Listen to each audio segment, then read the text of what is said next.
అందరికీ నమస్కారం అండి.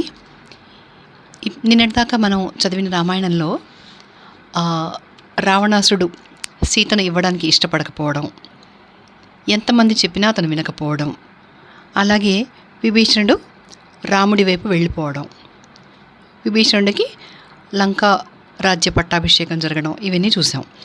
అయితే నిన్నటి వీడియోలో మాల్యవంతుడు అంటే రావణాసుడికి చిన్న తాతయ్య అవుతాడనమాట. అంటే రావణాసుడి తల్లి కైకసికి ఆయన పిందండ్రి, అంటే బాబాయ్, తల్లికి బాబాయ్ మాల్యవంతుడు. అంటే అతను రావణాసుడికి చిన్న తాతయ్య అవుతాడు. ఆయన ఎంతో హితవు చెప్పాడు. అన్ని దుశ్శకునాలు కనిపిస్తున్నాయి, మనకు మంచిది కాదు, ఇవన్నీ కూడా యుద్ధం అస్సలు మంచిది కాదు నీకు, అందుకని యుద్ధం ఆపేసేయి, ఆవిడని తీసుకెళ్ళి సీతని ఇచ్చేసి రాముడికి అని హితవు చెప్పాడు. కానీ రావణాసుడికి ఇవన్నీ నచ్చట్లేదు కాబట్టి అది గ్రహించి ఆయన చెప్పడం మానేశాడు. 37వ సర్గ. రావణుడు లంకాపుర రక్షణకు ఏర్పాట్లు చేయడం. మృత్యువశ్యం అయి ఉండడం వల్ల రావణుడికి మాల్యవంతుని హితవు నచ్చలేదు. దాని మీద చొరచొరా చూస్తూ, నువ్వు శత్రుపక్షంలో లాలూచి అయినట్టున్నావు, పైకి నా శ్రేయస్సు కోరుతున్నట్టు మాట్లాడుతున్నావు, అంచేతనే హితం చెబుతున్నట్టు నటిస్తూ నాకు అహితం చెబుతున్నావు. నీ మాట నేను లెక్క చేయను. రాముడు మనుష్యమాత్రుడు, ఏకాకి, కోతులను వెంటబెట్టుకుని వచ్చాడు.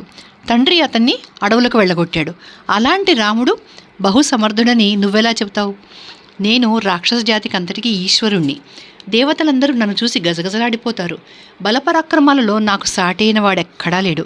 అలాంటి నేను హీనుండని ఎలా చెప్తున్నావు? వీరులంటే చూసి నువ్వు ఓర్చుకోలేవు. లేక నీకు నా శత్రువుల ఎడల పక్షపాత బుద్ధి ఉంది. కాదంటే నిన్ను శత్రువులు ప్రోత్సాహపరుస్తున్నారు. అంచేతనే నా విషయమై నువ్వు ఇలా పరుషంగా మాట్లాడావు. పండితుడు, శాస్త్రాలు తెలిసినవాడు, శత్రువుల ప్రోత్సాహం లేకపోతే పదస్థుడైన ప్రభువుని గురించి నీలాగా ఎవడు పరుషంగా మాట్లాడు. పద్మం మాత్రం లేని లక్ష్మి వంటి సీతను నేను జనస్థానం నుంచి తీసుకొచ్చాను. ఆమెను నేను రామునికి ఎందుకు ఇవ్వాలి? వానర కోటులతోనూ లక్ష్మణుడితోనూ సుగ్రీవుడితోనూ కూడా కొద్ది దినాల్లోనే నేను రాముణ్ణి కూల్చేస్తాను. చూద్దు గాని ఎవరితో ద్వంద్వ యుద్ధం చేయడానికి దేవతలు కూడా భయపడిపోతారో ఆ రావణుడు రామునితో యుద్ధం చేయడానికి భయపడిపోతాడనుకున్నావా? శత్రువులను రెండుగా చీల్చినా సరే నేనెవరికి వశపడను. ఇది నా స్వభావం మార్చుకోవడం ఎవరికీ శక్యం కాదు. రాముడు సముద్రం మీద సేతు కట్టాడు. అయితే అదేమంత ఘనకార్యమా? అంత మాత్రాన నువ్వు అలా భయపడిపోతావే? నేను సత్యం మీద ఒట్టు పెట్టుకొని చెప్తున్నాను. రాముడు వానరసేనతో సముద్రం దాటి రావడం నిజమే, కానీ అతను బతికి ఉండి వెళ్ళలేడు అంటూ మాల్యవంతుడిని కఠినంగా దూషించాడు. దాంతో సిగ్గుపడిపోయి మాల్యవంతుడు మరి మాట్లాడలేకపోయాడు.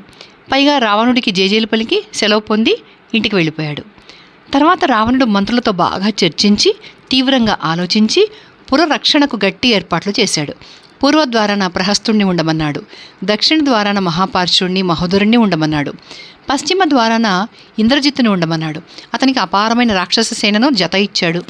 ఉత్తర ద్వారాన శుకుణ్ణి సారణుణ్ణి ఉండమన్నాడు. నేను కూడా ఇక్కడికి వస్తూ ఉంటా అని వాళ్ళకి చెప్పాడు. మహావీరుడు పరాక్రమవంతుడు అయిన విరూపాక్షుణ్ణి నగరం మధ్య భాగంలో ఉండమన్నాడు. ఈ ఏర్పాట్లతో తనకు జయం తప్పదని అతను అనుకున్నాడు. తర్వాత మంత్రులను వెళ్ళిపోమని తాను అంతఃపురానికి వెళ్ళిపోయాడు. 38వ సర్గ. రాముడు వ్యూహం తీరి లంక మీదకి బయలుదేరడం.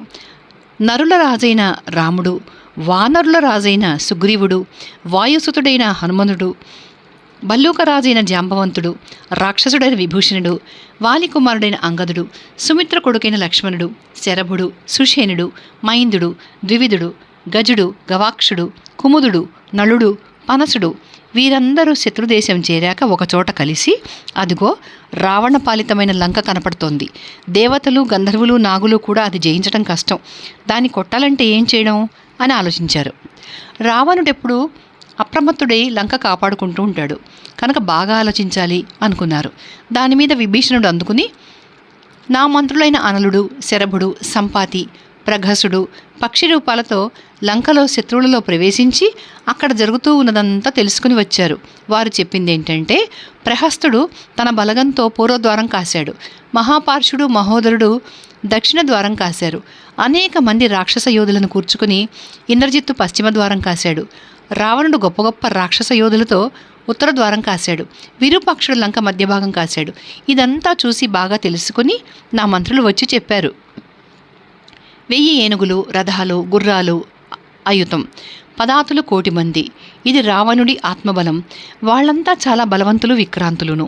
వీరిలో ఒక్కొక్క యోధునికి పరివారంగా 10 లక్షల రాక్షసులున్నారు.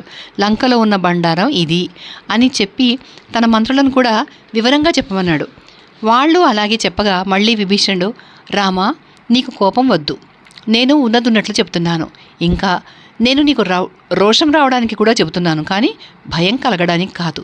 ఇక ఉన్నదల్లా ఏమిటంటే, రావణుడు కుబేరుని మీదకి యుద్ధానికి వెళ్ళినప్పుడు 60 లక్షల రాక్షస యోధులు వెంట వెళ్ళారు. వాళ్ళందరూ పరాక్రమంలోనూ, బలంలోనూ, తేజస్సులోనూ, దర్పంలోనూ రావణుడికి సాటి అయిన వాళ్ళు. నువ్వేమో రావణుడికి తగినవాడివి. దేవతలను కూడా నువ్వు నిగ్రహించగలవు. తక్కిన వాళ్ళ లెక్క ఏమిటి? కనుక ఈ వానరసేనంతటినీ మొగ్గరం తీర్చి బయలుదేరితివా, అనాయాసంగా రావణుని సంహరించగలవు అన్నాడు. విభీషణుడు ఇలా చెప్పగా రాముడు అందుకుని, నీలుడు పూర్వద్వారం మీదుగా వెళ్ళాలి. అక్కడ అతను ప్రహస్తునికి తగ్గవాడు. గొప్ప సేనతో వెళ్ళి అంగదుడు దక్షిణ ద్వారంలో మహాపార్షుణ్ణి, మహోదరుణ్ణి కూల్చాలి. అపారమైన వానరసేనతో వెళ్ళి హనుమంతుడు పశ్చిమ ద్వారం కొట్టాలి. రావణుడు దైత్యులకు, దానవులకు, మహర్షులకు చాలా అపకారం చేస్తున్నాడు. వరగర్వంతో క్షుద్రుడై సకల లోకాలు పీడిస్తున్నాడు. కనుక వాడిని చంపడానికి స్వయంగా నేను ఉత్తర ద్వారం మీదికి వెళతాను. సుగ్రీవుడు, జాంబవంతుడు, విభీషణుడు మన సైన్యం మధ్యనే ఉండి అంతా చక్కబెడుతూ ఉంటారు. అయితే ఈ మహాయుద్ధంలో వానరులు నరరూపంలో ఉండకూడదు, వానరులుగానే ఉండాలి. మనవాళ్ళు అని తెలుసుకోవడానికి ఇదే గుర్తు.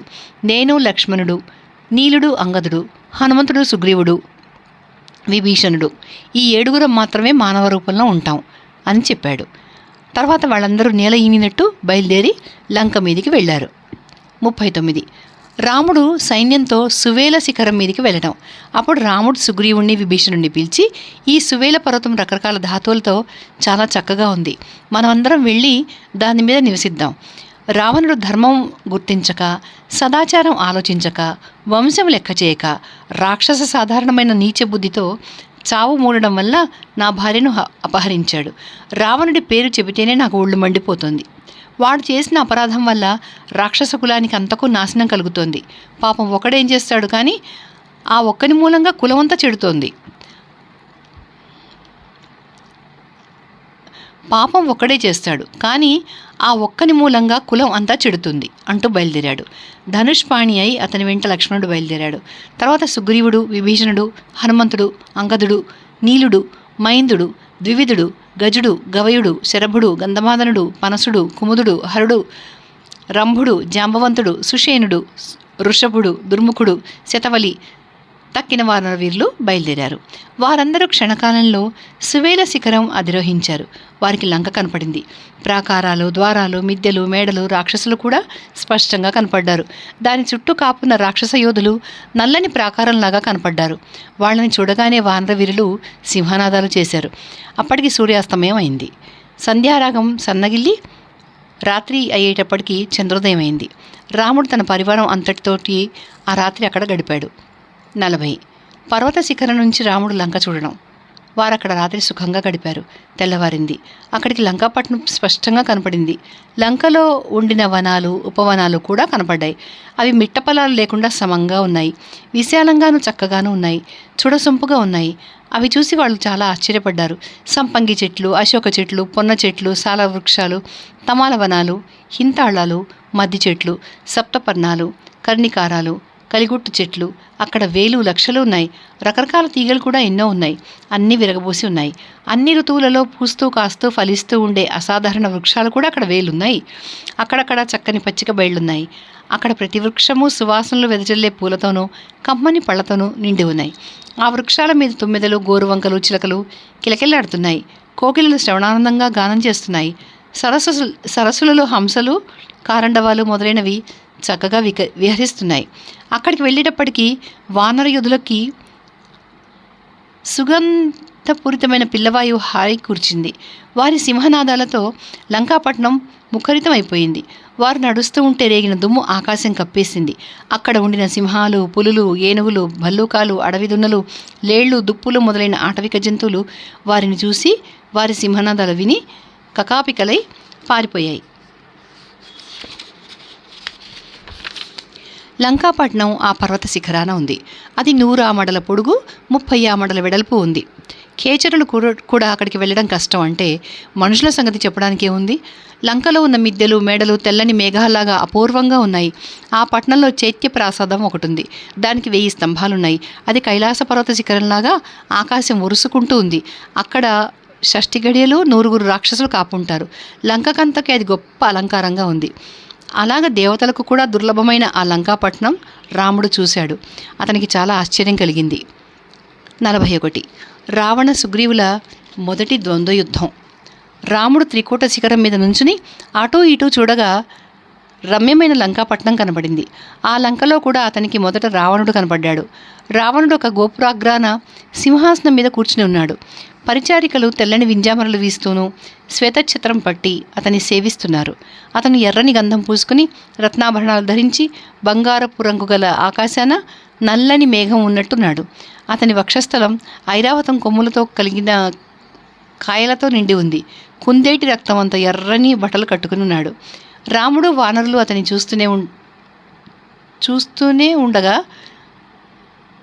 చూస్తూ ఉండగానే సుగ్రీవునకు రావణుడు కళ్ళబోయేటప్పటికి క్రోధవేగం హెచ్చిపోయింది. వెంటనే అతను ఒక్క గంతున ఆ గోపురం మీదకు వాలి ఒక్క క్షణం రావణుడి ఎదుట నిర్భయంగా నుంచుని, నేను లోకనాథుడైన రామునకు మృత్యుణ్ణి స్నేహితుణ్ణిను. రాముని తేజోబలం సాయంతో చూసుకో, నిన్నిప్పుడు విడిచిపెట్టను అంటూ తృణీకరించి పలికి చిత్రవిచిత్రమైన రావణుని కిరీటం కిందికి పడదోసి నేల మీదికి వాలాడు. దానిమీద రావణుడు, ఎక్కడో ఉన్నప్పుడు నువ్వు సుగ్రీవుడివి, కానీ నా ఎదుట పడ్డావు. ఇప్పుడు గ్రీవహీనుడు అయిపోతావు చూసుకో అంటూ సుగ్రీవుడిని పడదోశాడు. కానీ సుగ్రీవుడు బంతిలా లేచి రావణుణ్ణి పడదోశాడు. వాళ్ళిద్దరూ పిడికిలతో గుద్దుకున్నారు, అరచేతులతో చరుచుకున్నారు, మోచేతులతో పొడుచుకున్నారు, గోళ్లతో బరుక్కున్నారు. వారి శరీరాలు చెమటతోనూ రక్తంతోనూ నిండిపోయాయి. విరగబూసిన బూరుగు చెట్లలా ఉన్న వాళ్ళిద్దరూ ఆయాసం తీర్చుకుంటూ ఒక క్షణం ఉంచున్నారు. తర్వాత ఒకరి మీద ఒకళ్ళు పడ్డారు, ఒకళ్ళనొకళ్ళు వంచుకున్నారు, ఒకళ్ళనొకళ్ళు పడదోసుకున్నారు. చివరికి ఎగిరి ప్రాకారానికి పరిగకి మధ్య పడ్డారు. వెంటనే లేచి ఒకళ్ళనొకళ్ళు పట్టుకుని ఎంతో పట్టుదలతో పులి సింహాలలాగా ఏనుగు గున్నలలాగా యుద్ధం చేశారు. ఇటు పట్టుదల, అటు అభ్యాసం, వీటికి తోడు సాట్లేని శక్తి. వీటితో వాళ్ళు ఒకళ్ళనొకళ్ళు నలిపి చంపేద్దాము అన్నంతగా కౌగిలించుకున్నారు, తోసుకున్నారు, కుమ్ముకున్నారు, పడ్డారు, లేచారు. తర్వాత మండల మార్గంగా తిరిగారు. చారి, కరణము, ఖండము, సవ్యము, అపసవ్యము, సవ్యాపసవ్యము, అర్ధభ్రమణము, వైష్ణవ వైశాఖ మండలాలు, ఆలీఢ ప్రాత్యాలీఢాలు, గోమూత్ర గమనము, ఉపసర్పణాపసర్పణాలు, తిరిశ్చీనగతి, తిర్యగ్గతి, వక్రగతి, పరిమోక్షము, ప్రహారము, మోఘకరణము, వర్జనము, పరిహరణము, పరిధావనము, ఒకటి నుంచుని ఉండగా రెండోవాడు వీలు చూసుకుంటూ వాడి చుట్టూ తిరుగుతూ ఉండడము, అభిద్రవణము, అప్లావము, ఆస్థానము, పరావృతము, అపావృతము, అవధృతము, అవప్లుతము, ఉపన్యస్తము, అపన్యస్తము మొదలైన మార్గాలు అవలంబించి చాలా తీవ్రంగా పోరాడారు. చివరికి రావణుడు తన మాయాబలం ప్రయోగించడానికి నిశ్చయించుకున్నాడు. అది గ్రహించి సుగ్రీవుడు జితక్లముడు అయి ఆకాశానికి ఎగిరాడు. వంచితుడై రావణుడు అక్కడే ఉండిపోయాడు. అప్పటికప్పుడే సుగ్రీవుడు రాముడి దగ్గరికి వెళ్ళిపోయాడు. రాముడు ఎంతో సంతోషించాడు. వానరులు పరమానందంతో సింహనాదం చేశారు. 42 అంగద రాయబారం. అప్పుడు రాముడు సుగ్రీవుడిని కౌగిలించుకొని, వానరరాజా, నాతో ఆలోచించకుండా చెప్పనైనా చెప్పకుండా నువ్వు ఈ సాహస కార్యం చేసావు. రాజులైన వారెప్పుడు ఇలా తొందరపడకూడదు. నువ్వు వీరాది వీరుడివే, సాహసవంతుడివే. కానీ నన్ను, ఈ వానర బృందాన్ని, విభీషణుణ్ణి సంశయావస్థలో పడగొట్టి నువ్వు ఈ సాహసం చేసావు. ఇంకెప్పుడు నువ్వు ఇలాంటి పని చేయవద్దు సుమా. నీకేమైనా అపాయం సంభవించి ఉంటే నాకు సీతతో ఏం పని? భరతునితోనూ, లక్ష్మణుడితోనూ, శత్రుఘ్నితోనూ, చివరికి నా శరీరంతో మాత్రం ఏం పని? నీ బలపరాక్రమాలు నాకు తెలిసినా నువ్వు మళ్ళీ రాకముందు నేను సపుత్ర బాంధవంగా రావణుణ్ణి యుద్ధంలో సంహరించి లంకలో విభీషణుణ్ణి అయోధ్యలో భరతుణ్ణి అభిషేకించి తర్వాత నేను దేహత్యాగం చేసేద్దాం అనుకున్నాను అంటూ నిష్ఠురాలాడాడు. దాని మీద సుగ్రీవుడు, రామ, నేను నా పౌరుషం తెలిసినవాడిని కదా, నీ భార్యని హరించినవాడు కళ్ళబడితే నేను ఎలా ఊరుకోగలను అని ఎదురడిగాడు. అందుకు అతన్ని ప్రశంసించి రాముడు లక్ష్మణుడితో, తమ్ముడు, మనం చల్లని జలము, ముమ్మరంగా పళ్ళు ఉన్న స్థలం చూసుకుని వ్యూహం పన్నుకుని ఉందాము. లోకక్షయకరమైన భయం సంభవించింది. ఇప్పుడు బల్లూక వానర రాక్షస వీరులు అనేకులు నాశనం అయిపోతారు. గాలి చాలా పరుషంగా వీస్తోంది. భూమి వణికిపోతోంది. పర్వత శిఖరాలు ఊగిపోతున్నాయి. చెట్లు కూలిపోతున్నాయి. మేఘాలు ఘోరంగా ఉరుముతూ రక్తం కలిసిన వర్షం కురుస్తున్నాయి. సంధ్యాకాంతి ఎర్రని చందనంలాగా భయంకరంగా ఉంది. సూర్యబింబం నుంచి భగభగమంటూ అగ్నిమండలం కిందికి పడుతుంది. మృగాలు, పిట్టలు సూర్యుని కేసి చూసి దీనంగానూ అమంగళంగానూ కూస్తున్నాయి. రాత్రి చంద్రుడు తేజోహీనుడై సంతాపం కలిగిస్తున్నాడు. చంద్రబింబం చుట్టూ ఇరుకుగా పరివేశం ఏర్పడి ఉంది చూడు. సూర్యమండలంలో నల్లని మచ్చ కూడా కనపడుతుంది చూడు. నక్షత్రాలన్నీ మలినంగా ఉన్నాయి. ఇదంతా చూస్తే ప్రళయం దగ్గర పడ్డట్టు కనపడడం లేదు. కాకులు, గద్దలు, డేగలు కిందిగా ఎగురుతూ అమంగళకరంగా కూస్తున్నాయి. ఏమైనా మనం ఇప్పుడే జయించరాని లంక ముట్టడిద్దాం అని చెప్తూ పర్వతం దిగాడు. దిగి తన బలం అంతా చూశాడు. ఎటువంటి వాళ్ళకి కూడా ఆ మహాసైన్యం అజేయంగా కనపడింది. వెంటనే అతను సుగ్రీవునితో ఆలోచించి యుద్ధం చెయ్యమని వానర సేనకు ఆజ్ఞ ఇచ్చాడు. ప్రాతకాలం కాగానే రాముడు ధనుర్ధరుడై సేనను వెంట పెట్టుకుని లంక మీదికి బయలుదేరాడు. విభీషణుడు, సుగ్రీవుడు, హనుమంతుడు, జాంబవంతుడు, నలుడు, నీలుడు, లక్ష్మణుడు అతని వెనుకే బయలుదేరారు. వారి వెనక నేల ఈనినట్టుగా భల్లూక వానరసేన బయలుదేరింది. ఏనుగుల్లా ఉన్న వానరవీరులు బండరాళ్ళు, పెద్ద పెద్ద చెట్లు పుచ్చుకుని బయలుదేరారు. ఒక్క క్షణంలో వారు లంక దగ్గరికి చేరుకున్నారు. పర్వత శృంగంలాగా ఎత్తైన ఉత్తర ద్వారం దగ్గర రామలక్ష్మణుడు నిలిచారు. రావణుడు అక్కడ ఉండడం వల్లనే రాముడు అక్కడ ఆగాడు. రాముడు తప్ప మరొకడు ఆ ద్వారం ఆక్రమించలేడు. రావణాధిష్ఠితమైన అది వరుణాధిష్ఠితమైన సముద్రంలా ఉంది. సాయుధులు, మహావీరులు అయిన రాక్షస వీరులు అనేకులు అక్కడ కాపున్నారు. అక్కడ యోధులకు ఉపయోగించే ఆయుధాలు, యంత్రాలు, కవచాలు అనేకాలున్నాయి. మైందుణ్ణి, ద్వివిధుణ్ణి వెంట పెట్టుకుని నీలుడు తూర్పు ద్వారం కాశాడు. అంగదుడు వృషభుణ్ణి, గవాక్షుణ్ణి, గజుణ్ణి, గవయుణ్ణి దగ్గర ఉంచుకుని దక్షిణ ద్వారం కాశాడు. ప్రమాధి, ప్రగసుడు మొదలైన మహావీరులతో హనుమంతుడు పశ్చిమ ద్వారం కాశాడు. గరుత్మంతునితోనూ వాయువుతోనూ సమానమైన భల్లూక వానర వీరులతో ఉత్తర ద్వారానికి, పశ్చిమ ద్వారానికి మధ్యగా సుగ్రీవుడున్నాడు. సుగ్రీవుడున్న చోట 36 కోట్లు వానర వీరులున్నారు. లక్ష్మణుడు, విభీషణుడు రాముని ఆజ్ఞ చొప్పున ప్రతి ద్వారం దగ్గర ఒక్కొక్క కోటి వానర వీరులను ఉంచారు. సుగ్రీవుడు, జాంబవంతుడు రామునికి బహుసమీపంలోనే ఉన్నారు. అప్పుడు పెద్ద పులులు బయలుదేరి వానర వీరులు లంక ముట్టడించారు. వారి శరీరాలు పొంగిపోతున్నాయి. వారి తోకలు ఎగురుతున్నాయి. రోషం వల్ల వారి మొహాలు చాలా భయంకరంగా ఉన్నాయి. వారిలో కొందరు 10 ఏనుగుల బలం గలవారు, కొందరు 100 ఏనుగుల బలం గలవారు, కొందరు 1000 ఏనుగుల బలం గలవారు, కొందరు ఓఘ సంఖ్యాకాలైన ఏనుగుల బలం గలవారు, కొందరు ఊహకందని బలం గలవారు. అక్కడ వానరులందరూ గుంపుగా చేరడం చూస్తే మిడతలన్నీ ఒకచోట చేరినట్టుగా ఉంది. లంక చుట్టూ విడిసిన వానరులతో భూమి కప్పబడిపోయింది. ఇంకా వస్తున్న వానరులతో ఆకాశం నిండిపోయింది. అంచేత వాయుదేవునికైనా లంకలో ప్రవేశించడానికి వీలు లేకపోయింది. మేఘాల వంటి వానర వీరులు వచ్చి ఆకస్మికంగా లంక ముట్టడించడం చూసి రాక్షసులు ఆశ్చర్యచకితులయ్యారు. సముద్రం విరిగిపడితే ధ్వని అయ్యేటట్టు ఆ వానరసేన రావడం వల్ల భయంకరమైన ధ్వని బయలుదేరింది. ఆ ధ్వనితో ప్రాకారాలతోనూ, తోరణాలతోనూ, మిద్దెలతోనూ, మేడలతోనూ లంక అంతా గజగజలాడిపోయింది. అలాగా రాముడు శత్రువులను జయించడానికి వానరసేన చక్కగా ఆయత్తపరిచి తర్వాత జరిగించవలసింది ఆలోచించడానికి మంత్రులను చేరవిల్చి రాజనీతిని అనుసరించి విభీషణుని సలహా చొప్పున వాలిపుత్రుడైన అంగదుని పిలిచి, వీరాధివీరా, నువ్వు రావణుడి దగ్గరికి వెళ్ళి నా మాటగా ఇలా చెప్పు. రావణ, నీ సంపదకు వినాశకాలం వచ్చింది. నీ ఐశ్వర్యం లుప్తమైపోతోంది. నీకు చావు మూడింది. వరగర్వంతో నువ్వు మహర్షులకు, దేవతలకు, గంధర్వులకు, అప్సరసలకు, నాగులకు, యక్షులకు, రాజులకు చేసిన అపకారాలకు ఫలంగా ఇప్పుడు నీకు అంతం తటస్థించింది. భార్యాహరణం వల్ల కలిగిన రోషంతో దండధరుణ్ణై వచ్చి నేనిదే నీ ద్వారం దగ్గర వేచి ఉన్నాను. నువ్విప్పుడు నా చేతిలో చచ్చి దేవతలు, మహర్షులు, రాజేషులు పొందిన స్థానం చేరుకుంటావు. అదమా, ఏ బలంతో నువ్వు నన్ను మోసం చేసి సీతను ఎత్తుకొచ్చావో ఆ బలం అంతా ఇప్పుడు చూపించు. నాకు సీతను సమర్పించి నన్ను శరణ పొందకపోతే లంక అంతా ఇప్పుడు నా నిశిత బాణాలతో అరాక్షసం చేసేస్తాను. ధర్మాత్ముడు, రాక్షసులందరిలోనూ మిక్కిలి ఉత్తముడు అయిన విభీషణుడు నన్ను శరణ పొందాడు. లంకా రాజ్యాధిపత్యం అతనికి వశపడుతుంది. నువ్వు పాపివి, మూర్ఖులతో నువ్వు ఆలోచిస్తావు. అంచేత రాజ్యం అనుభవించడానికి నువ్వు తగవు. శూరుడవై ధైర్యంతో యుద్ధం చేయి, లేకపోతే నువ్వు నా బాణాల పాల్పడి అప్పుడు పవిత్రమైపోతావు. అలా కాక నువ్వు పక్షివై 3 లోకాలు తిరిగావా, నా కళ్ళపడ్డావు కనుక ఇహ బతకవు. నీ హితం కోరి చెప్తున్నాను. ఇప్పుడే నీకు నువ్వు ఎవరితో దైహిక క్రియలు చేసుకో. నేను ఇక్కడ ఉండగా బ్రతికి ఉండగానే నువ్వు ఒక మాట నీ లంకాపట్నం అంతా చూసుకో. ఇది విని అంగదుడు రూపొందిన అగ్నిలాగా ఆకాశం మార్గాన రావణుడి మందిరం ప్రవేశించాడు. అప్పటికి రావణుడు మంత్రులతో ఆలోచిస్తున్నాడు. అంగదుడు అతని ఎదుట నుంచున్నాడు. నేను రాముని దూతను, వాలిపుత్రుడను. నా పేరు అంగదుడు. నా సంగతి ఇదివరకే నువ్వు విని ఉంటావు. రఘువంశ తిలకము, కౌశల్యానందవర్ధనుడు అయిన రాముడు చెప్పమన్న మాట చెప్తా విను. రావణ, ఎదుట నిలిచి యుద్ధం చేయి, పౌరుషం చూపించు. పుత్రులతోనూ, మిత్రులతోనూ, బంధువర్గంతోనూ, అమాత్యులతోనూ నిన్ను నాశనం చేసేస్తాను. నువ్వు చచ్చిపోతే 3 లోకాలు నిర్భయాలవుతాయి.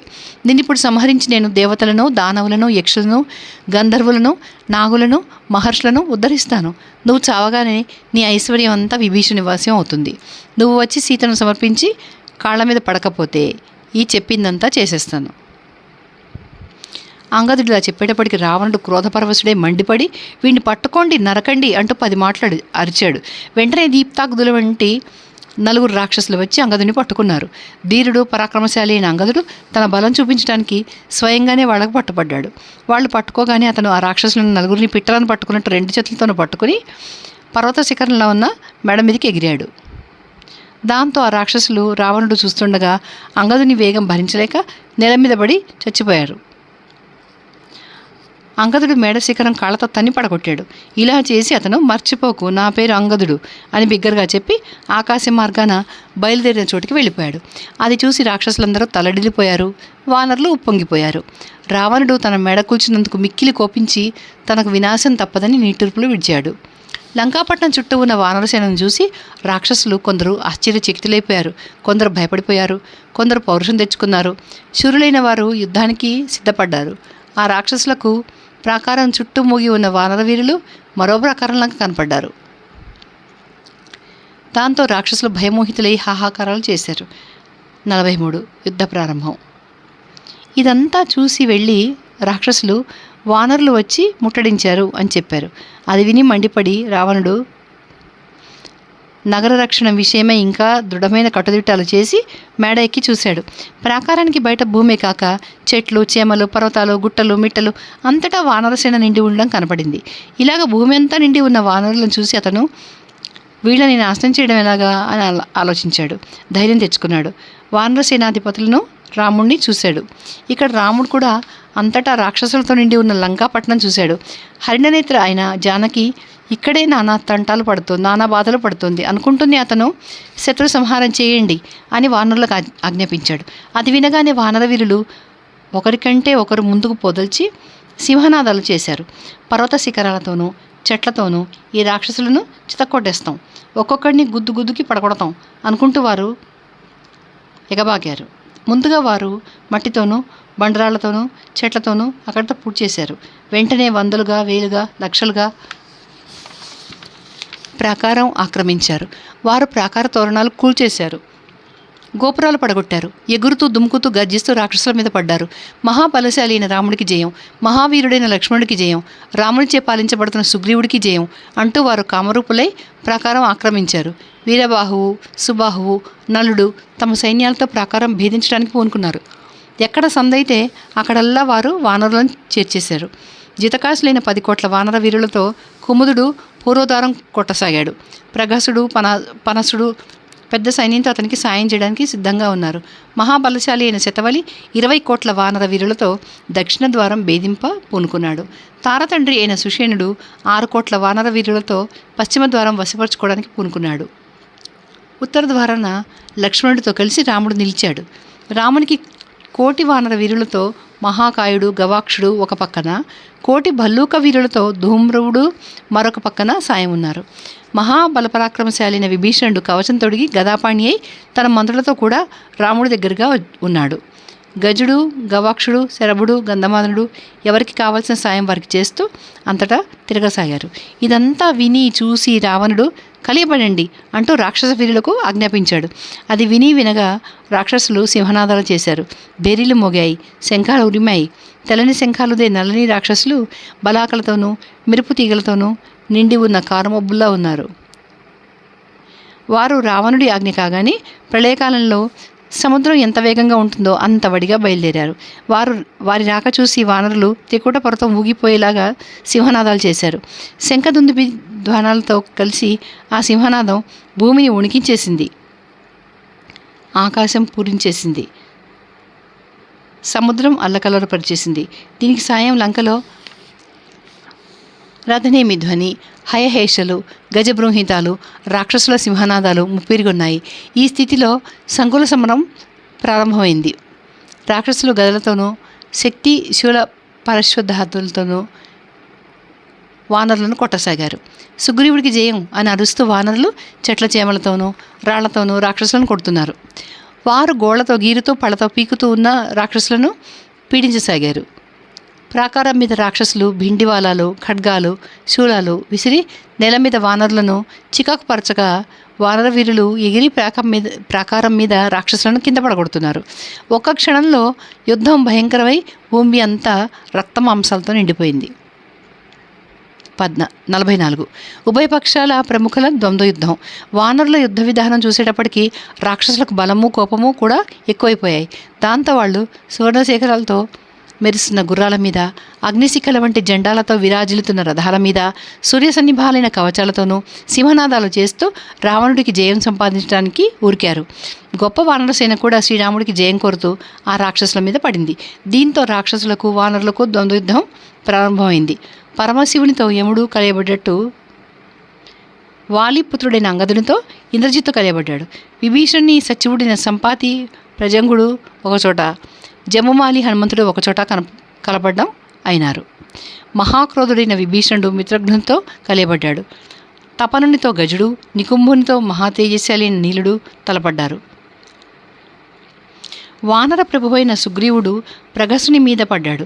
లక్ష్మణుడు విరూపాక్షుని మీద కురికాడు.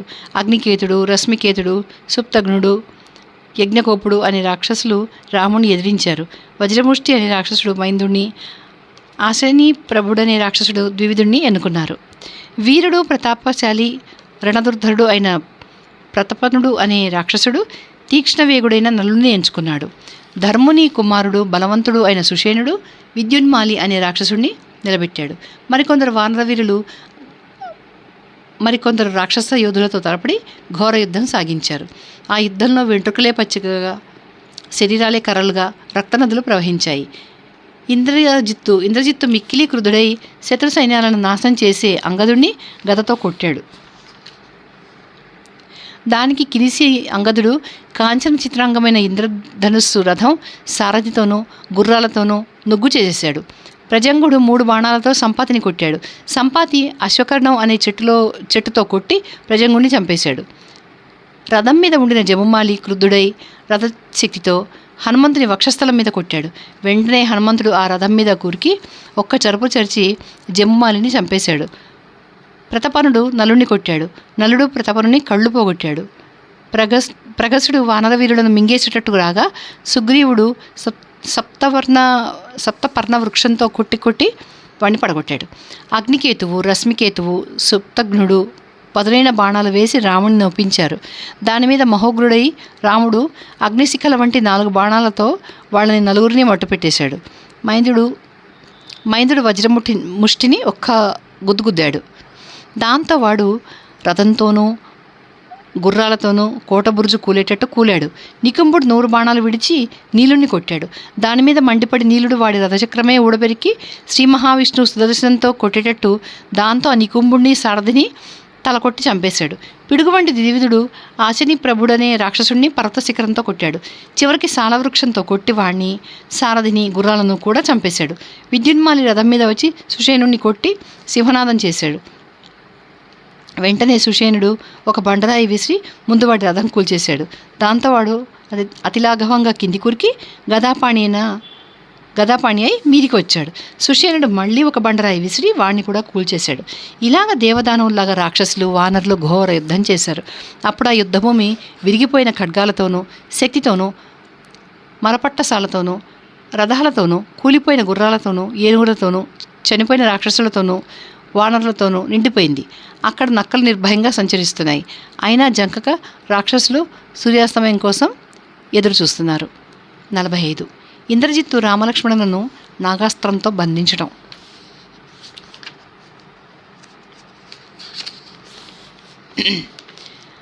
వానరులు రాక్షసులు ఇలా యుద్ధం చేస్తుండగా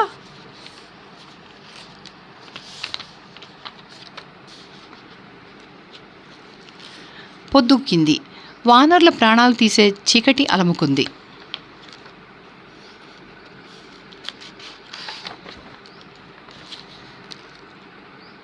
ఆ చీకటిలో వారికి ఘోర యుద్ధం జరుగుతూనే ఉంది.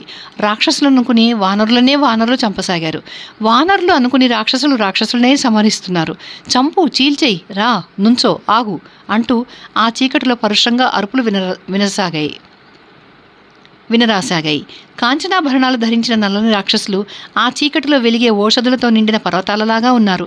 అనంతమైన ఆ చీకటిలో క్రోధమూర్ఛితులై రాక్షసులు వానరులను నమిలివేస్తూ మహావేగంగా సంచరిస్తున్నారు. వానరులందుకు మిక్కిలి కోపించి ఆకాశానికి ఎగిరి గుర్రాలను, ధ్వజాలను, ఏనుగులను చీల్చివేశారు. రాక్షసులను కూడా వారు రక్కి, కొరికి, చరిచి చికాకుపరిచారు. రాముడు, లక్ష్మణుడు తీక్ష్ణ బాణాలు ప్రయోగించి కనబడుతున్న వాళ్ళని, కనబడని వాళ్ళని కూడా అనేక మంది రాక్షసులను సంహరించారు. గుర్రపు డెక్కలతో రేగి రథచక్రాలతో పైకిగిసిన దుమ్ము అందరికీ కళ్ళలోనూ చెవుల్లోనూ దూరి పీడించసాగింది. రక్తనదులు ప్రవహించాయి.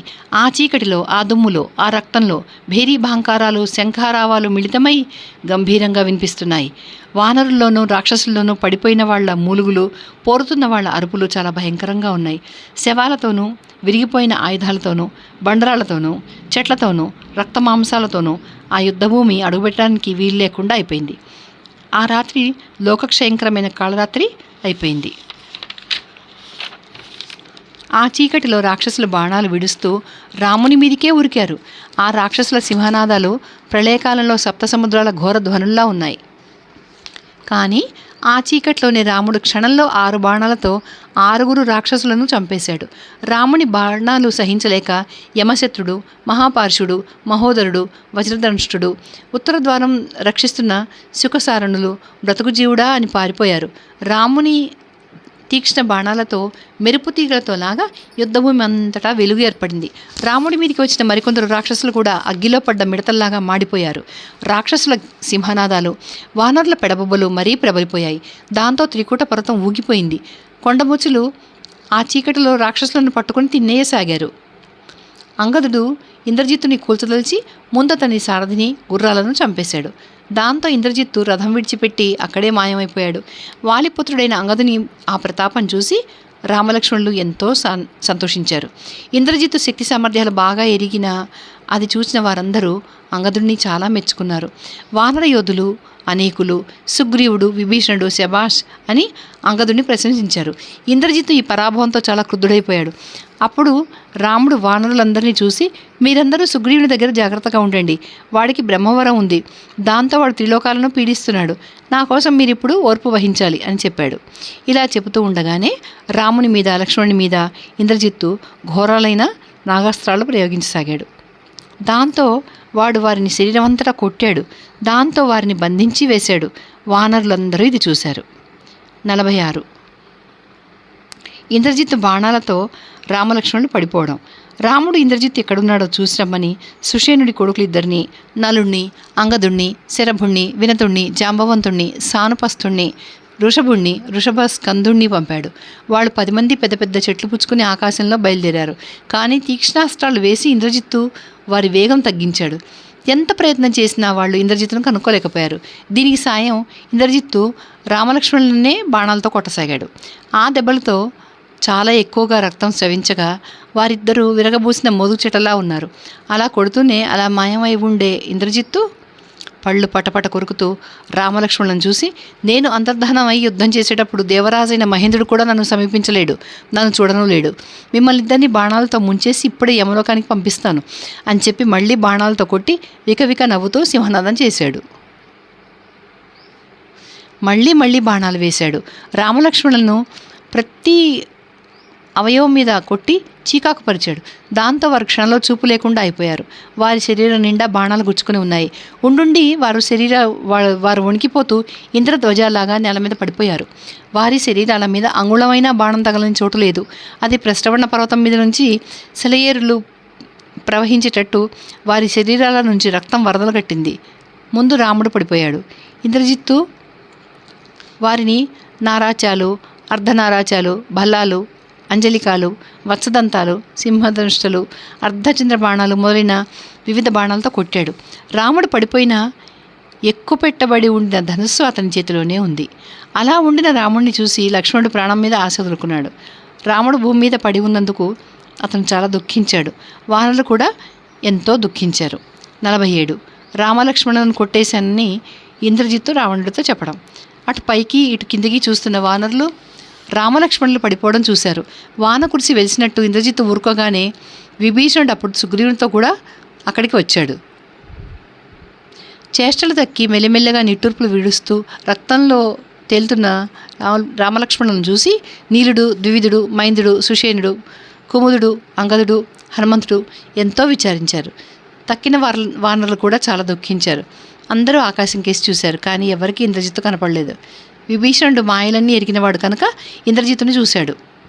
అక్కడ ఇంద్రజిత్తు తాను చేసిన పని, రామలక్ష్మణులు పడిపోయి ఉండడము చూసి గర్వంతో రాక్షసులతో, కరుణ్ణి దూషణుణ్ణి సంహరించిన మహావీరులైన రామలక్ష్మణులను నేను చంపేశాను. అదిగో చూడండి, దేవతలు మహర్షులు వచ్చినా ఈ నాగాస్త్ర బంధం విడిపించలేరు. ఎవరి మూలాన నా తండ్రి నిద్రలేక బాధపడుతున్నాడో, ఎవరి వల్ల ఈ లంకాపట్నం అంతా వర్షాకాలపు నదిలాగా కలిగిపోతుందో అందుకు మూల కారణమైన రాముణ్ణి నేను సంహరించేశాను. దీంతో రామలక్ష్మణుల పరాక్రమము, సర్వవానర వీరుల బలపరాక్రమాలు నిష్ఫలమైపోయాయి అని చెప్పి తక్కిన వానర సేనాధిపతులను కూడా తీక్ష్ణాస్త్రాలతో కొట్టాడు.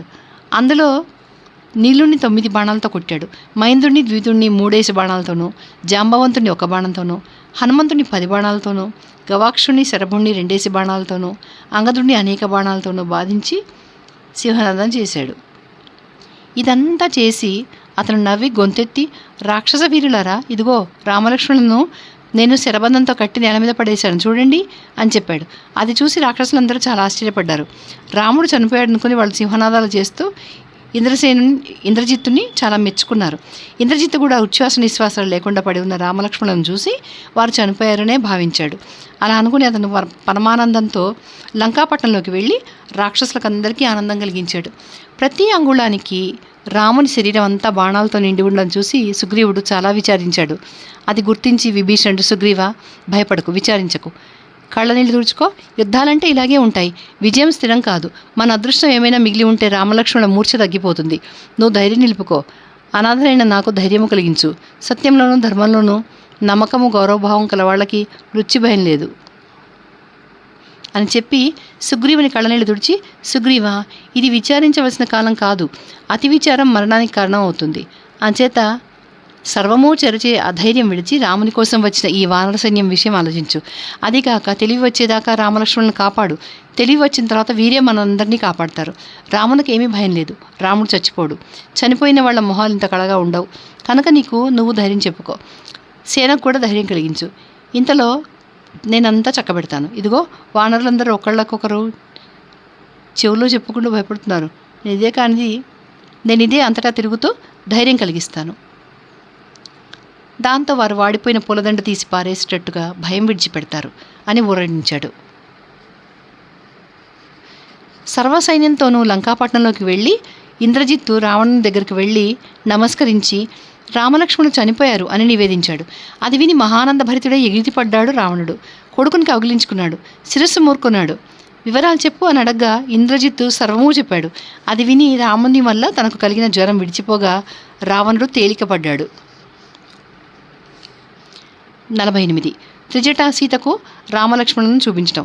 కృతార్థుడైనాను అనుకుని ఇంద్రజిత్తు లంకలోకి వెళ్ళిపోయాక వానర ప్రముఖులు రాముని చుట్టూ కూర్చుని దుఃఖించసాగారు. వారిలో హనుమంతుడు, అంగదుడు, నీలుడు, సుషేనుడు, కుముదుడు, నలుడు, గజుడు, గవాక్షుడు, గవయుడు, శరభుడు, గంధమాదనుడు, జాంబవంతుడు, వృషభస్కందుడు, రంభుడు, శతవలి, పృథువు మరీ విచారించారు. వానర వీరులు చెట్టు చేమలు చేతబట్టుకుని పైకి కిందికి పక్కలకి చూస్తూ గడ్డిపరక కదిలినా రాక్షసులు వస్తున్నారు అని కంగారు పడసాగారు. రావణుడు మిక్కిలి ఆనందించి ఇంద్రజిత్తును పంపేసి అశోకవనంలో సీతకు కాపున రాక్షసాంగనను పిలిపించాడు. వాళ్ళ నాయకురాలు త్రిజట. ఆమె వాళ్ళని తీసుకొచ్చింది. రావణుడు వాళ్ళని చూసి, ఇంద్రజిత్తు రాముని చంపేశాడు అని సీతతో చెప్పండి. ఆమెను పుష్పకం మీద తీసుకువెళ్ళి రామలక్ష్మణుల శవాలు చూపించండి. ఎవరిని చూసుకొని గర్వంతో సీత నన్ను తిరస్కరిస్తోందో ఆ రాముడు లక్ష్మణుడితో కూడా యుద్ధంలో చనిపోయాడు కనుక ఆమె ఇప్పుడు నిశ్శంకగా, నిర్విచారంగా, నిరపేక్షగా సకల ఆభరణాలు ధరించి వచ్చి నన్ను చేరుతుంది. రాముడు చనిపోవడం వల్ల మరి గతి లేదు కనుక ఆమె నన్ను పొంది తీరుతుంది అని చెప్పాడు. సరే అని చెప్పి ఆ రాక్షసాంగనలు పుష్పకం తీసుకువెళ్ళి సీతనెక్కించి యుద్ధరంగానికి తీసుకువెళ్లారు.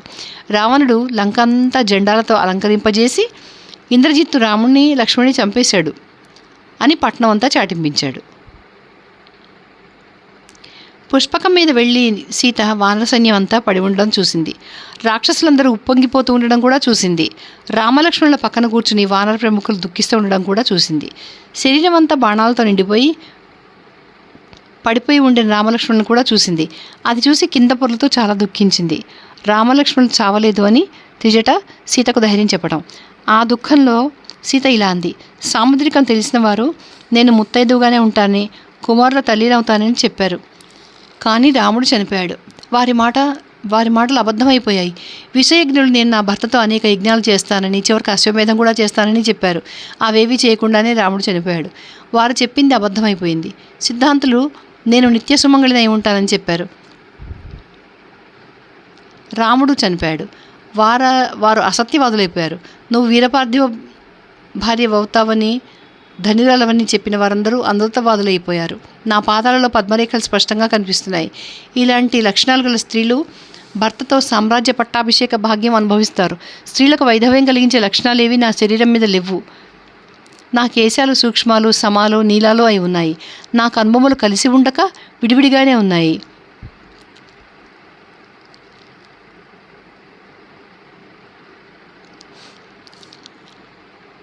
నా దంతాలు ఎడంగా లేవు.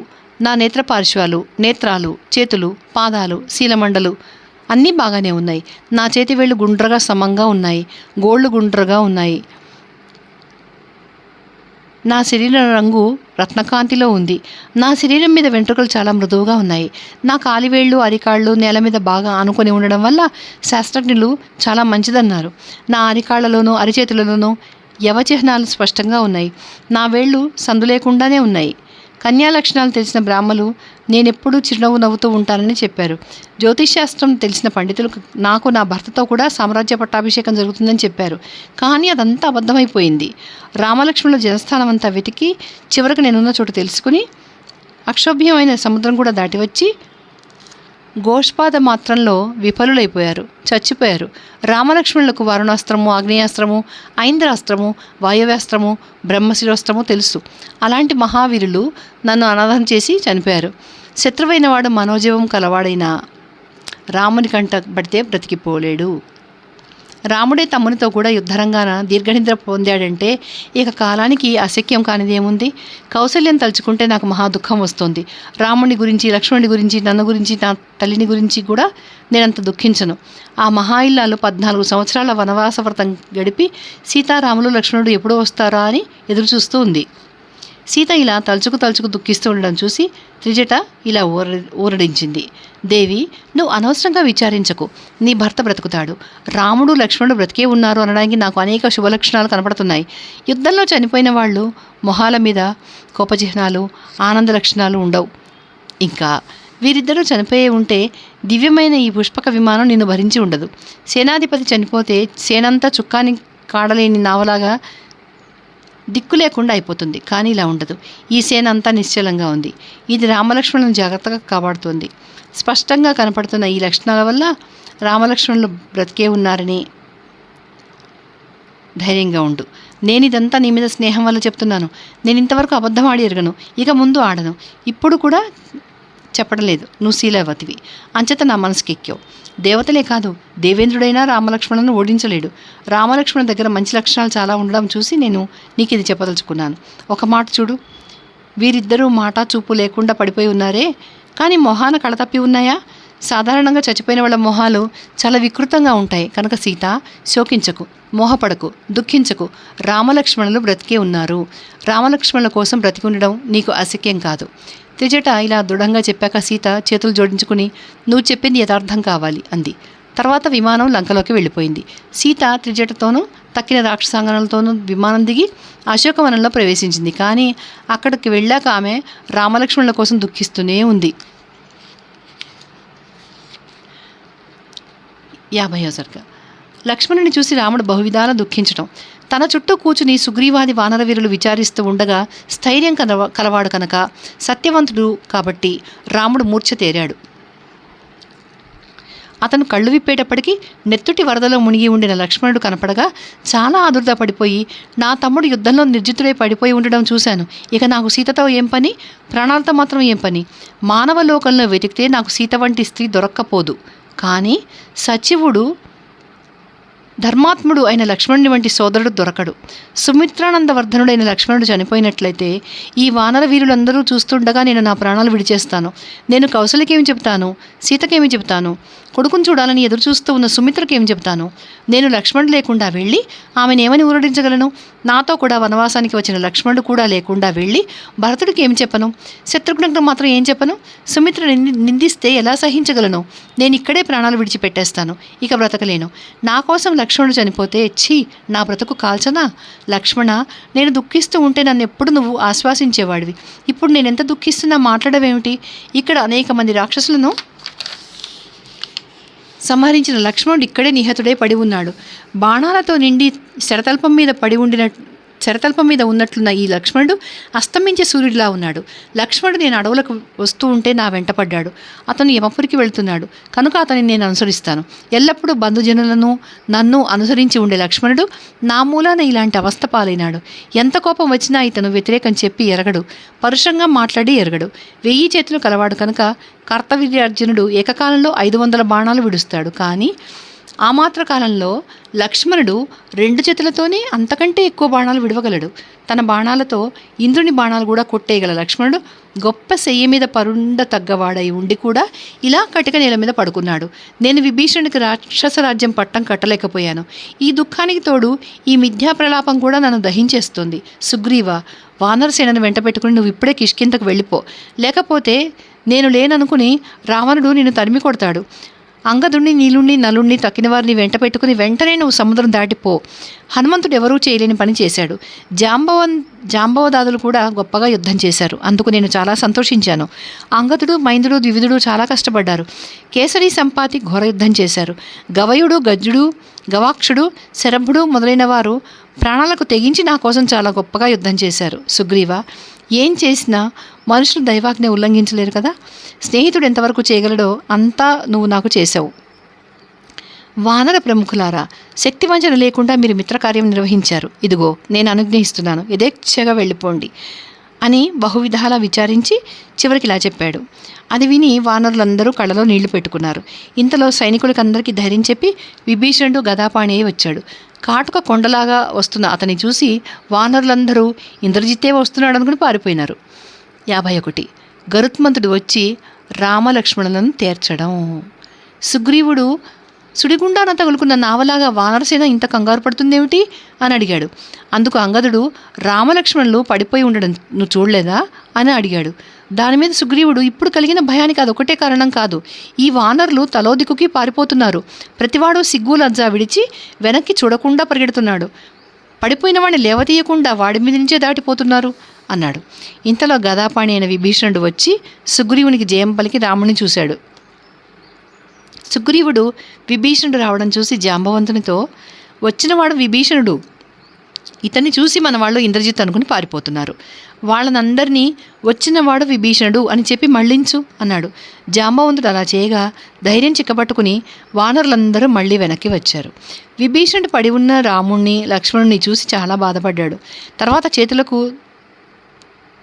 చేతులకు తడి చేసుకుని వారి కళ్ళు తుడిచి, సత్వసంపన్నులు పరాక్రమవంతులు అయిన రామలక్ష్మణులు మాయవులైన రాక్షసుల వల్ల ఈ స్థితికి వచ్చారా? సత్యపరాక్రములు కనుక వీరు యథార్థంగా పోరారు. నా అన్న కొడుకు దుర్మార్గుడు కనుక కూటయుద్ధం చేశాడు. బాణాలు నాటి నేల మీద పడి ఉండిన వీరు ముళ్ళపందుల్లా ఉన్నారు. నేనెవరి పరాక్రమం వల్ల ప్రతిష్ట పొందుదామని ఆశించానో వారి స్థితిలో ఉన్నారు. నా రాజ్యకాంక్ష భగ్నమైపోయింది. నా శత్రువు బలపడ్డాడు. కృతకృత్యుడు అయిపోయాడు. బ్రతికి ఉండి నేను ఇప్పుడు చచ్చినవాడిని అయిపోయాను అని చాలా విచారించాడు. అప్పుడు సుగ్రీవుడు అతన్ని కౌగిలించుకుని, ధర్మజ్ఞ, నువ్వు లంకాధిపత్యం పొందుతావు, సంశయం లేదు. రావణుడు అతని కొడుకు కూడా చెడిపోతారు, తప్పదు అని ఊరడించి తన మామగారైన సుశీరుని చూసి, మామ, తెలివి వచ్చాక వీరినిద్దరిని తీసుకుని యుక్త పరివారంతో నువ్వు కిష్కిందకు వెళ్ళిపో. తర్వాత నేను సపుత్రమిత్ర బాంధవంగా రావణుని నాశనం చేసి సీతను తీసుకొస్తాను అని చెప్పాడు. అది విని సుషేనుడు, అతి భయంకరమైన దేవాసుర యుద్ధం చూసి ఉన్నాను. అప్పుడు మాయావులైన దానవులు మాయ చేసి దేవతలను బాధించారు. దాని మీద బృహస్పతి దెబ్బలు తగిలిన వారిని, చచ్చిన వారిని మంత్రయుక్తాలైన మహౌషధులతో బ్రతికించి మళ్ళీ గొప్ప యోధులుగా చేశాడు. ఆ మహౌషధులు తీసుకురావడానికి సంపాతిని, పనసుణ్ణి క్షీర సముద్రానికి పంపు. వారు ఆ ఔషధులు ఎరుగుదురు. క్షీరసముద్రంలో ఉత్తరాన చంద్రగిరి, ద్రోణపర్వతము అని 2 పర్వతాలున్నాయి. దేవదానువులు అక్కడే క్షీరసాగర మదనం చేసి అమృతం సంపాదించారు. ఆ ఔషధులు 2 ఆ పర్వతాల మీద ఉన్నాయి. వాటి పేరు ఒకటి సంజీకరణి, రెండోది విశల్యకరిణి. వాటిని హనుమంతుడు తేగలడు అని చెప్పాడు. సుషేనుడు ఇలా చెప్తూ ఉండగా సుడిగాలి వీచింది. సముద్రం కలిగిపోయింది. భూమి గజగజలాడిపోయింది. పెద్ద పెద్ద చెట్లన్నీ పెళ్లగిల్లి వెళ్ళి సముద్రంలో పడ్డాయి. సముద్రంలో ఉన్న పాములన్నీ భయభ్రాంతాలైపోయాయి. చేపలు మొదలైన జలజంతువులు సముద్రం అడుక్కి వెళ్ళిపోయాయి. ఇదేమిటి అని తెల్లబోయి వానరు చూస్తుండగా గరుత్మంతుడు వస్తున్నాడు. అతని చూసి బాణరూపంతో రామలక్ష్మణులను పట్టుకుని ఉన్న పాములన్నీ ఎగిరిపోయాయి. గరుత్మంతుడు తన 2 చేతులతోనూ రామలక్ష్మణుల మొహాలు నిమిరాడు. ఇలాగ గరుత్మంతుడు తాకగానే రామలక్ష్మణుల గాయాలన్నీ మానిపోయాయి. వారి శరీరాలకు తొలి వర్చస్సు పూనుకుంది. ఇంకా వారికి తేజస్సు, బలవీర్య పరాక్రమాలు, ఓజస్సు, ఉత్సాహము, బుద్ధి, స్మృతి పూర్వం కంటే రెట్టింపోయినాయి. గరుత్మంతుడు పరమసంతుష్టుడై వాళ్ళిద్దరినీ కౌగిలించుకున్నాడు. అతని చూసి రాముడు, నీ అనుగ్రహం వల్ల ఇంద్రజిత్తు మాకు కలిగించిన అపాయం తప్పిపోయింది. మేము పూర్వంలాగే బలవంతులైనాం. నిన్ను చూడగా మా తండ్రి అయిన దశరథుడిని చూసినట్టు, మా తాత అజమహారాజును చూసినట్టు నా హృదయం ప్రసన్నం అవుతోంది. నువ్వు రూపసంపన్నుడవు, దివ్య వస్త్రాభరణాలు ధరించావు. నువ్వెవరు నాయనా అని అడిగాడు. దానికి గరుత్మంతుడు, ఇక్ష్వాకు వంశవర్ధన, నేను మీ స్నేహితుడిని. నా పేరు గరుత్మంతుడు. మీకు సాయం చేయడానికి వచ్చాను. ఇప్పుడు మిమ్మల్ని బంధించిన ఈ నాగాలను విడిపించడానికి మహేంద్రుడు కూడా సమర్థుడు కాడు. ఈ నాగాలు క్రూర విషం గల కద్రవ బిడ్డలు. ఇంద్రజిత్తు మాయ వల్ల బాణాలై మిమ్మల్ని పట్టుకున్నాయి. నువ్వు ధర్మజ్ఞుడవు, సత్యపరాక్రముడవు కనుక మీరు అదృష్టవంతులైనారు. శత్రువు మిమ్ము ఏమీ చేయలేకపోయాడు. నాగబంధం మీకు ఇప్పుడు వదిలిపోయింది. అయితే ఇక ముందైనా మీరిద్దరూ చాలా జాగ్రత్తగా ఉండాలి. సహజంగా రాక్షసులందరూ కూటయుద్ధం చేసేవాళ్లే. శూరులు, పరిశుద్ధ హృదయులు అయిన మీ బలం, రుజుత్వం కలది కనుక మీరు రాక్షసులను నమ్మకూడదు. ఇలాంటి యుక్తులలోనే వాళ్ళు మిమ్మల్ని బాధిస్తారు అని చెప్పి మళ్ళీ రాముణ్ణి కౌగిలించుకుని ఇక వెళ్ళి వస్తాను అని మళ్ళీ అందుకుని, రామ, నువ్వు ధర్మజ్ఞుడవు, శత్రువులను కూడా ప్రేమిస్తావు. నీకు నేను ఎలాగ స్నేహితుణ్ణి అయినానో అది ఇప్పుడు అడగవద్దు. యుద్ధంలో కృతకృత్యుడైన తర్వాత అంతా నీకే తెలుస్తుంది. బాలురులను, వృద్ధులను మాత్రం మిగిల్చి నీ బాణాలతో లంకను నాశనం చేసి రావణుని సంహరించి నువ్వు సీతను పొందగలవు అని చెప్పి రామలక్ష్మణులకు ప్రదక్షిణ చేసి ఆకాశానికి ఎగిరిపోయాడు. ఇలాగ ఆరోగ్యవంతులైన రామలక్ష్మణులను చూసి వానరులు ఎగిరి గంతులేశారు, సింహనాదాలు చేశారు, తోకలెగరు వేశారు, భేరీలు మృదంగాలు వాయించారు, శంఖాలుదారు, తొడలు చర్చారు, భుజస్వాలనం చేశారు, చెట్లు పీకి యుద్ధానికి సిద్ధపడ్డారు.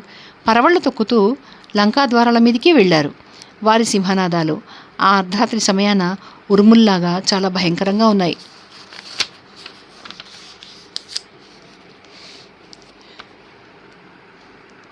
52వ సర్గ.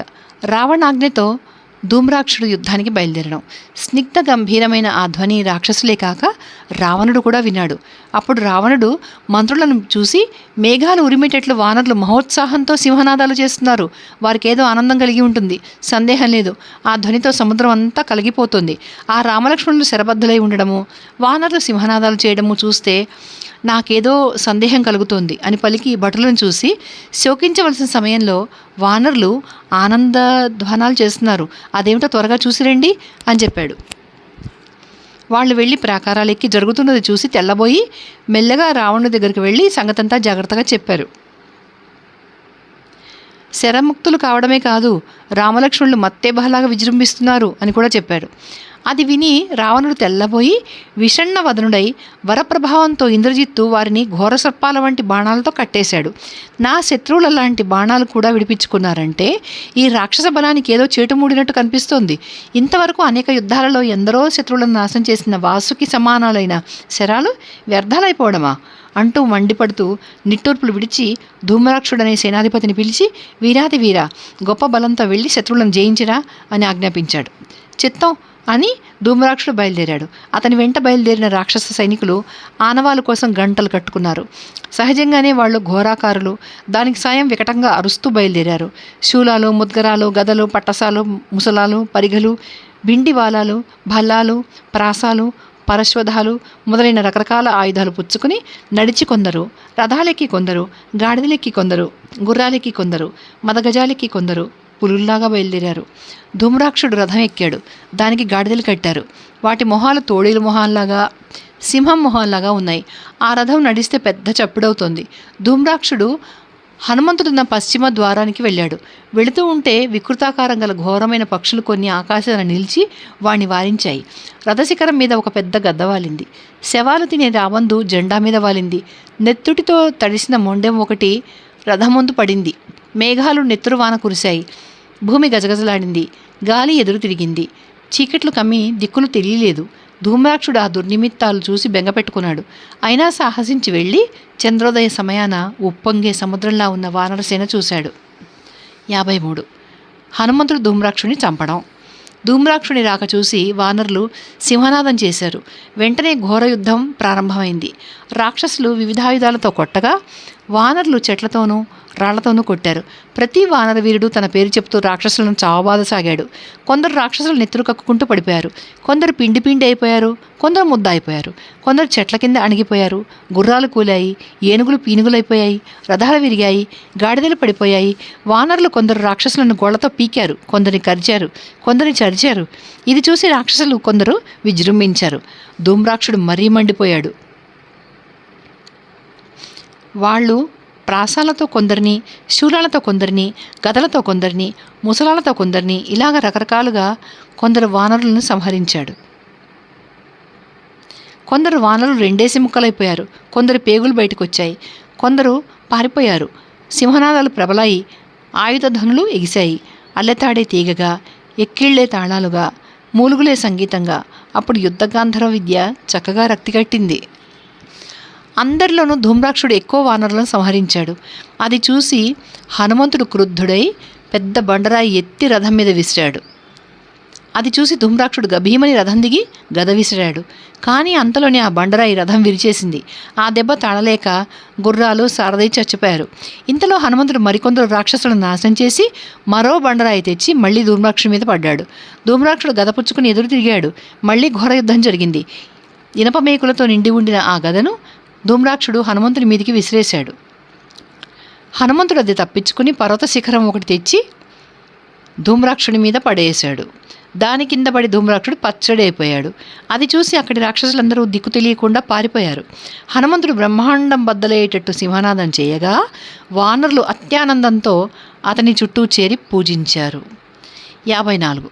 వజ్రదంష్టుడు అంగదుని మీదికి బయలుదేరడం. ధూమ్రాక్షుడు చచ్చిపోయాడు అనేటప్పటికీ రావణుడు క్రోధమూర్ఛితుడైపోయాడు. తోకతొక్కిన తాచులాగా బుసకొట్టాడు. పెద్ద నిట్టూర్పు విడిచాడు. చివరికి వజ్రదంష్టుడు అనే సేనాధిపతిని పిలిచి, రాక్షస యోధులను వెంట పెట్టుకుని నువ్వు వెళ్ళు. రాముణ్ణి, సుగ్రీవుణ్ణి, వానరులను సంహరించురా అని ఆజ్ఞాపించాడు. వజ్రదంష్టుడు శూరుడు, గొప్ప వీరుడు, మాయావి. చిత్తం అంటూ బయలుదేరాడు వాడు. చిత్ర విచిత్రాభరణాలు అలంకరించుకుని రత్న కిరీటం ధరించి బయలుదేరాడు. ఏనుగులు, గుర్రాలు, గాడిదలు, లొట్టిపెట్టెలు, రథాలు ఎక్కి రాక్షస యోధులు అనేకులు అతని వెంట బయలుదేరారు.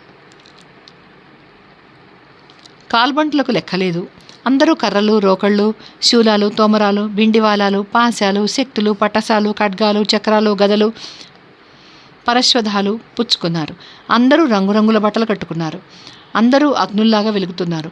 గొప్ప గొప్ప రాక్షస యోధులు తోమరాలు, అంకుశాలు మొదలైన ఆయుధాలు పుచ్చుకుని ఏనుగులెక్కి వెళుతూ ఉంటే పర్వతాలు నడుస్తున్నట్టుంది. ఆ రాక్షస బలం అంతా సింహనాదాలు చేసుకుంటూ వెళుతూ ఉంటే ఉరుముతూ మెరుస్తూ నల్లని మేఘాలు నడుస్తున్నట్లుంది. వాళ్ళనందరినీ వెంట పెట్టుకుని వజ్రదంష్టుడు దక్షిణ ద్వారంలో నుంచి అంగదుడి మీదకి వెళ్ళాడు. ఆదిలో బయలుదేరేటప్పటికే వాడికి ఎన్నో దుర్నిమిత్తాలు కనపడ్డాయి. మేఘాలు లేని ఆకాశం నుంచి భగభగ మండుతూ ఉల్కలు పడ్డాయి. నక్కలు అమంగళకరంగా కూశాయి.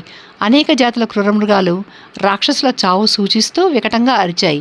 అది గుర్తించి అనేకులు నిరాశతో నేల మీద కూలబడ్డారు. కానీ వజ్రధనుష్ఠుడు మాత్రం అవేవి లక్ష్యపెట్టక ధైర్యంతో రణోత్సుకుడై ముందుకు నడిచాడు. వాళ్ల రాక చూసి వానరులు దిక్కులు పిక్కటెళ్ళేటట్టుగా సింహనాదాలు చేశారు.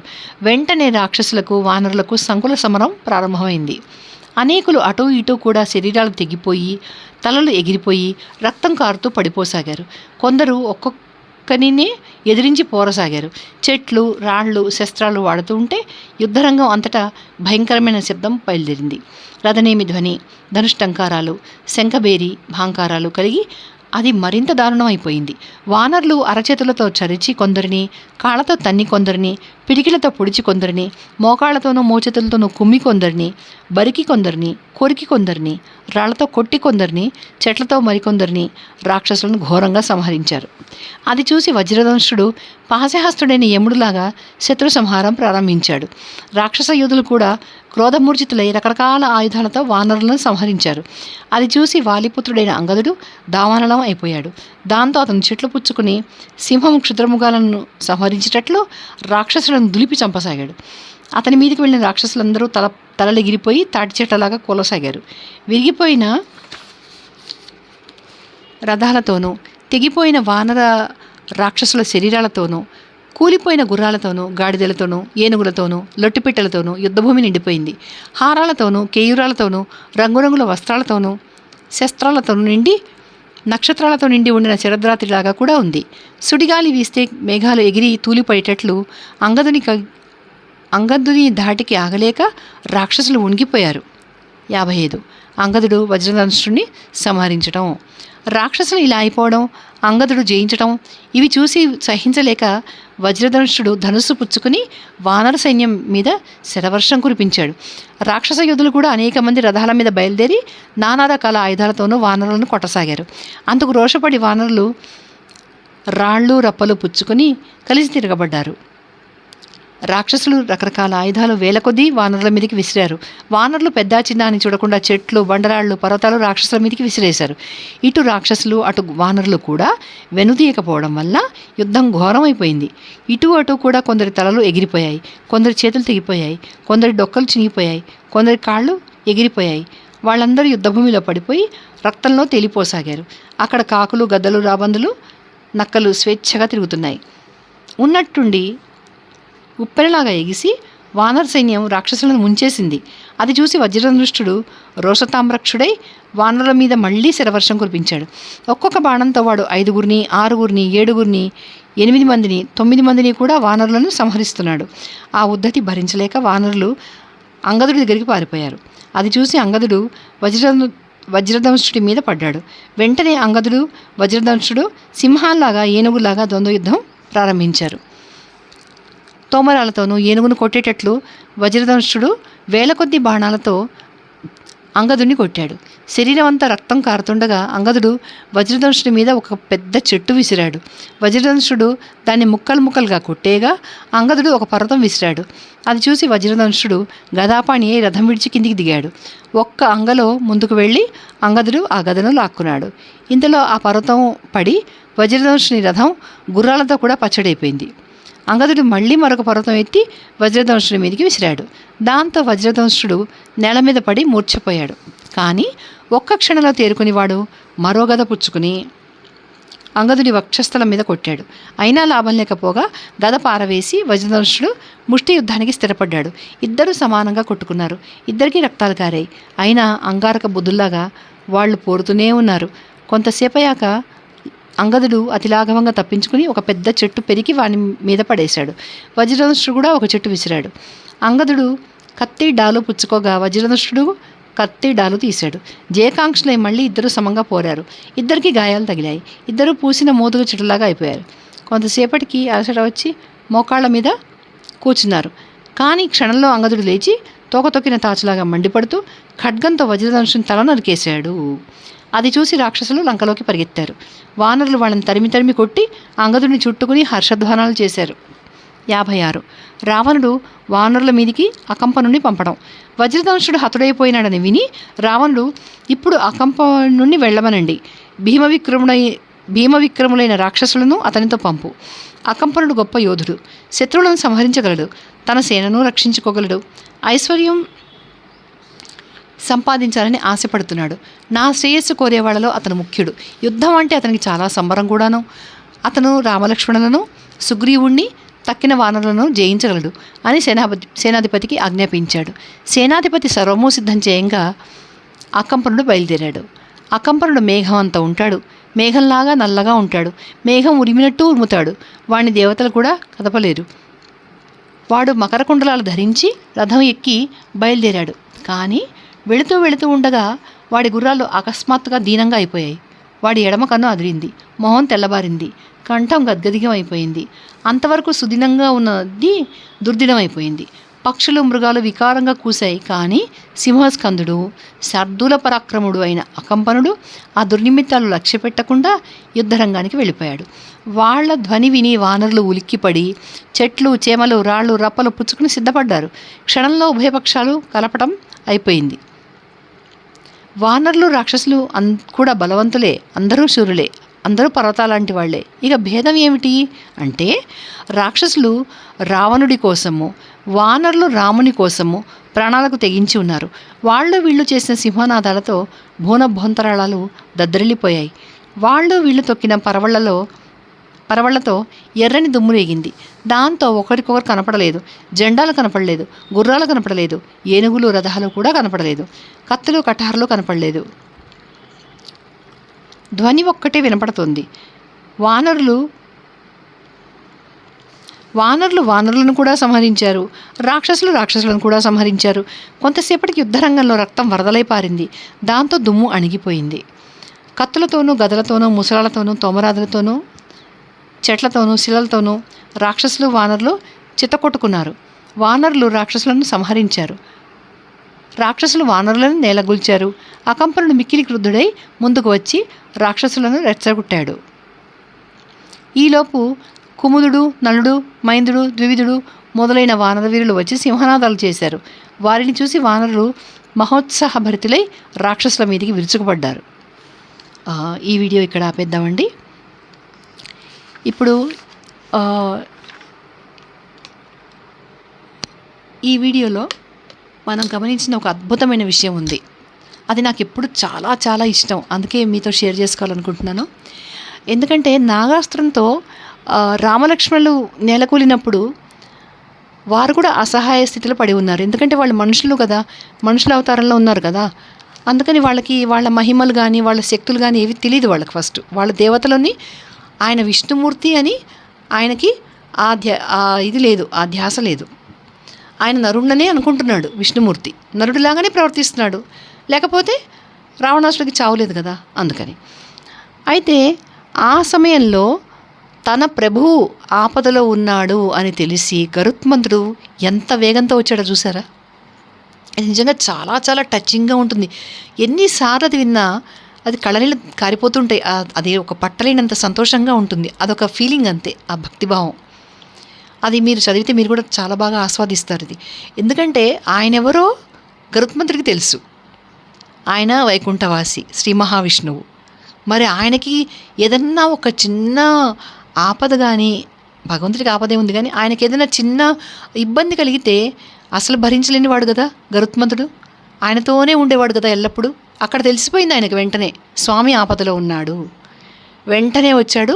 ఆ గరుత్మంతుడి వేగానికి ఈ నాగుపాములని వదిలిపెట్టి పారిపోయినాయట నాగాస్త్రం. ఎంత బాగుంది కదా.